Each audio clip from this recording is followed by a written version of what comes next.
નમસ્કાર દર્શક મિત્રો, બોટાદ દસ્તક ન્યૂઝમાં આપનું હાર્દિક સ્વાગત છે અને હું છું એલડી મકવાણા। આપ જોઈ રહ્યા છો બોટાદ દસ્તક ન્યૂઝ। હવે પછીના સમાચાર વિગતવાર। બોટાદમાં વેપારીનું અપહરણ કરી ₹50 કરોડની ખંડણી માંગનાર 2 આરોપી જબ્બે। આરોપીઓને કોર્ટમાં રજૂ કરાતા 7 દિવસના રિમાન્ડ મંજૂર કરાયા। બોટાદમાં થોડા દિવસો પહેલાં મિલ માલિક વિપુલ શેખનું અપહરણ કરી 50 કરોડની માંગ કરવામાં આવી હતી, જેના 2 આરોપીઓને પોલીસે ઝડપી પાડી કોર્ટમાં રજૂ કરી 14 દિવસના રિમાન્ડ માંગતા 7 દિવસના રિમાન્ડ મંજૂર કર્યા હતા।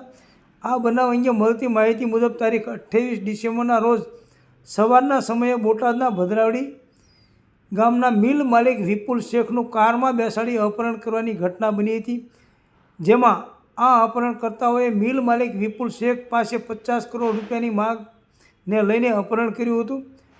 આ અપહરણની જાણ બોટાદ પોલીસને થતાં એસપી સહિત પોલીસ કાફલો ઘટના સ્થળે પહોંચ્યો હતો, જ્યારે અપહરણકર્તાઓ અપહૃત વિપુલ શેખને વિછિયાના સમઢિયાળા ગામે કારમાં જ છોડીને નાસી છૂટ્યા હતા।